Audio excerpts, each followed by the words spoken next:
ഉൽപ്പത്തി പുസ്തകം 22 അധ്യായം. അതിനുശേഷം ദൈവം അബ്രഹാമിനെ പരീക്ഷിച്ചത് എങ്ങനെയെന്നാൽ, അബ്രഹാമേ എന്ന് വിളിച്ചതിന് ഞാൻ ഇതാ എന്ന് അവൻ പറഞ്ഞു.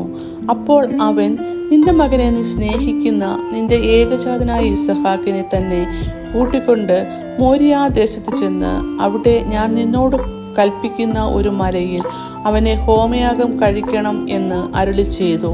അബ്രഹാം അതികാലത്ത് എഴുന്നേറ്റ് കഴുതയ്ക്ക് കോപ്പിട്ട് കെട്ടി ബാല്യക്കാരിൽ 2 പേരെയും തൻ്റെ മകൻ ഇസഹാക്കിനെയും കൂട്ടി ഹോമയാഗത്തിന് വിറക് കീറിയെടുത്തു കൊണ്ട് പുറപ്പെട്ടു.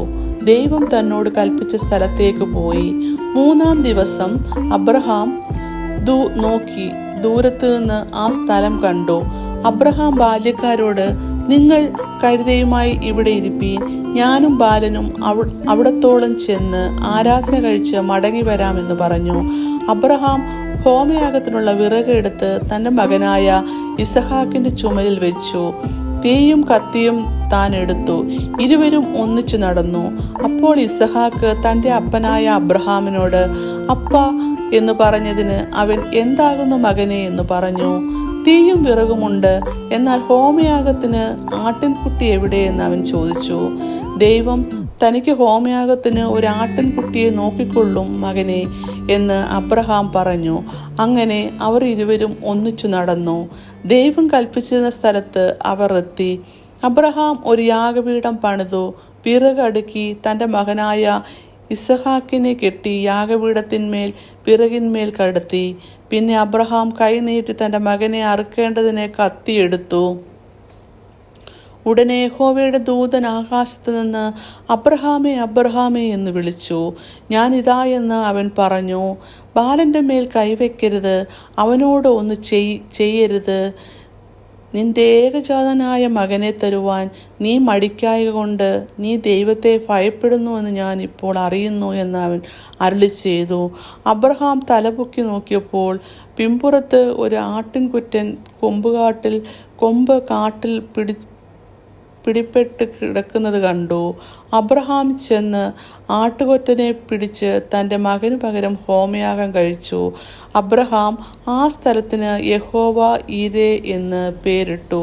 യഹോവയുടെ പർവ്വതത്തിൽ അവൻ പ്രത്യക്ഷനാകും എന്ന് ഇന്നുവരെയും പറഞ്ഞു വരുന്നു. യഹോവയുടെ ദൂതൻ രണ്ടാമതും ആകാശത്തു നിന്നും അബ്രഹാമിനോട് വിളിച്ച് അരുളി ചെയ്തത്, നീ ഈ കാര്യം ചെയ്ത് നിന്റെ ഏകജാതനായ മകനെ തരുവാൻ മടിക്കായക കൊണ്ട് ഞാൻ നിന്നെ ഐശ്വര്യമായി അനുഗ്രഹിക്കും.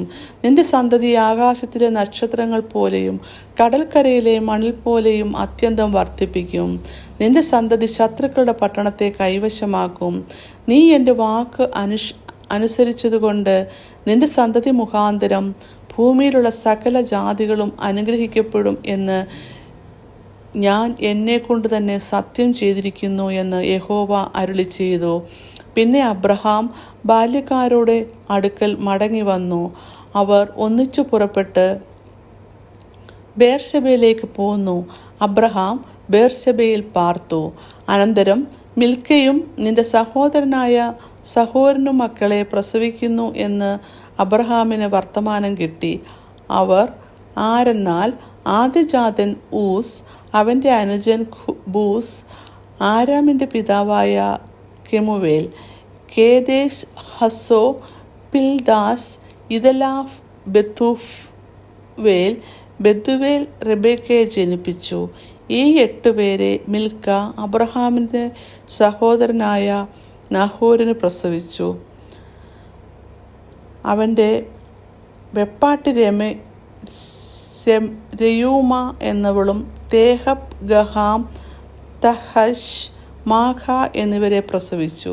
ഇങ്ങനെ 22-ാം അധ്യായം അവസാനിക്കുന്നു.